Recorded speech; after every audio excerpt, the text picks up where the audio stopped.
Welcome to AI Podcast. I'm Daniel. And I'm Maya. Today we're looking at a DeepMind study called Red Teaming Language Models with Language Models, presented at EMNLP 2022. Daniel, give us the quick takeaway first so listeners know where we're headed. TLDR. The authors show you can use one language model to red team another. In practical terms, one model generates challenging prompts to probe a chatbot, and another model judges whether the chatbot's replies are harmful. This scales safety testing beyond what human red teams alone can cover and surfaces issues like offensive replies, bits of training data, leaking verbatim, accidental sharing of contact details, uneven treatment of social groups, and toxicity that escalates across a conversation. So it's like using a savvy test bot to stress test a chatbot. Got it. Who's behind the work? The study comes from DeepMind, led by Ethan Perez with Jeffrey Irving as a representative co-author. The team focused on practical safety evaluation for large conversational models. All right, set the stage for us. What problem are they trying to solve? Large language models are capable but risky to deploy. They can produce offensive or biased content, reveal snippets of training data, or casually invent phone numbers and emails. Traditional human red teaming is valuable but expensive and limited in coverage. The question is whether we can automate the search for realistic failure cases so we can test more and test faster before systems reach users. Right, because relying only on people to find every corner case is a game of whack-a-mole. And some older research used templated attacks or odd token tricks that don't sound like normal conversations. Exactly. Those approaches either depend on thousands of handwritten prompts, which is slow, or on unnatural triggers that don't generalize. The gap is scalable, human-like probing that still exposes genuine weaknesses. So how do they bridge that gap? What's the core idea?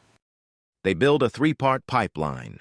First, a red team language model generates test questions. Second, those questions go to the target chatbot. Third, a separate model classifies the chatbot's replies to decide whether they're harmful. Each part can be tuned for a different kind of risk. Walk me through the test question part. How do they get good probes? They try several strategies. At one end, you simply prompt a model to ask questions. Zero shot.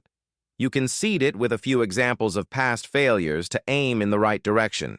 You can fine-tune on known failure cases.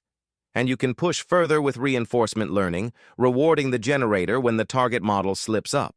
That last one yields tougher probes, but if you push too hard, it repeats itself and loses variety.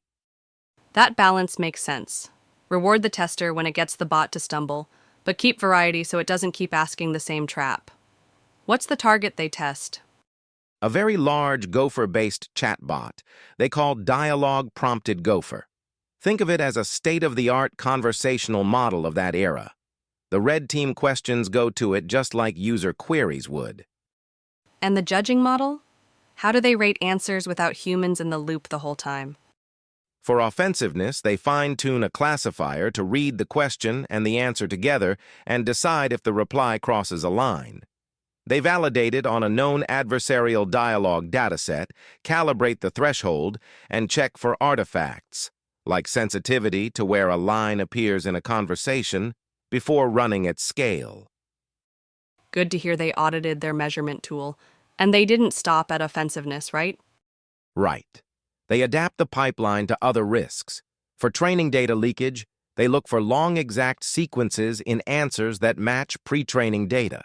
For contact information, they steer prompts toward questions likely to elicit phone numbers or emails, and then scan the replies with pattern matchers.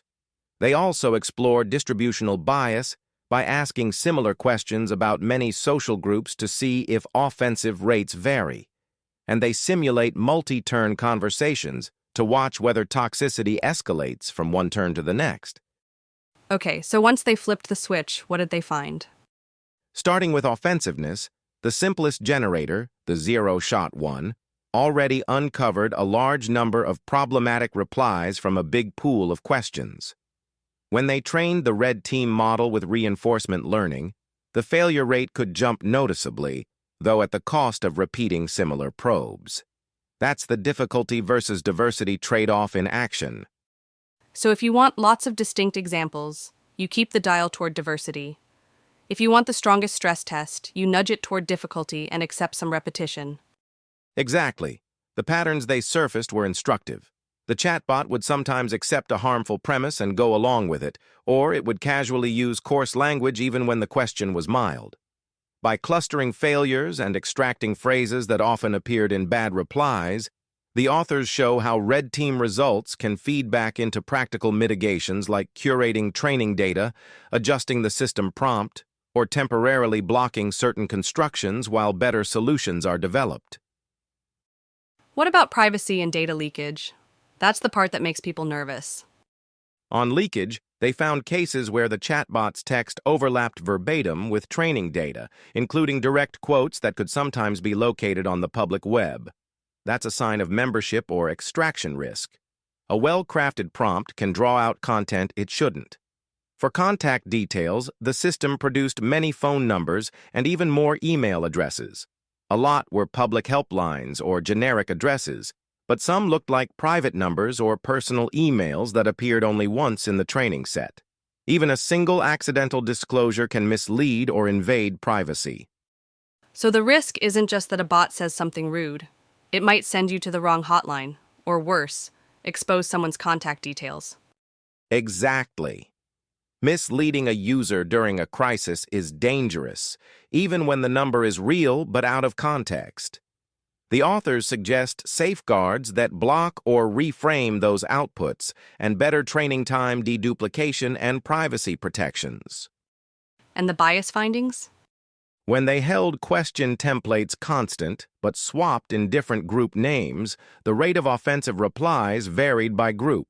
Some majority-coded groups drew more negative language, while groups aligned with the system prompt's stated values received more favorable treatment. The lesson is that prompts, data, and metrics all shape group-level outcomes, and those outcomes can drift if you don't measure them. How about multi-turn chats? I've seen systems that are polite at first, then get weird after a few back and forths. That showed up here too. In adversarial dialogues, early toxic replies tended to predict later toxicity. Once a conversation goes off track, it's likely to worsen unless there's a mechanism to de-escalate or end the session. All right, this sounds powerful, but what's the catch? There are several. The results depend on a classifier's judgment. The authors validated and patched it, but automated raters can be biased or brittle, so human review remains important near the boundary. Reinforcement learning red teamers can latch onto a few high payoff patterns and miss other failure modes. Reproducing the exact setup would be tough for many labs because it uses very large models, and pattern matching for contact info is practical but imperfect.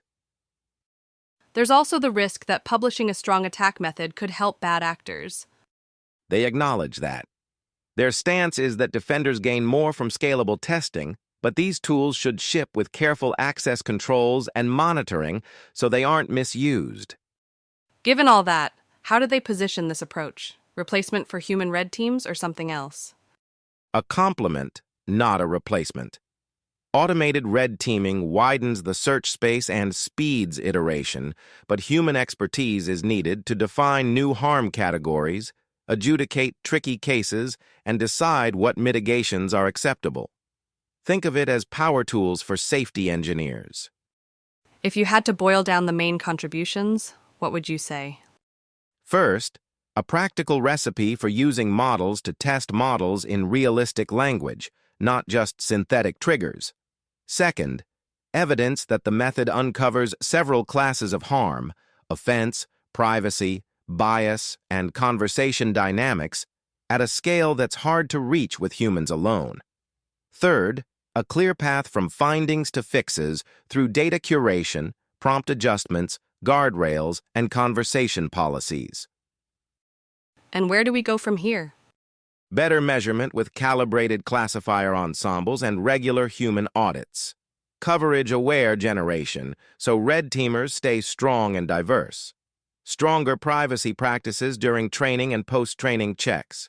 continued bias auditing with curated group lists and human review. And for multi-turn chats, conversation managers that detect early trouble and de-escalate or end the exchange. Sounds like a roadmap for a whole safety stack, not just a one-off test.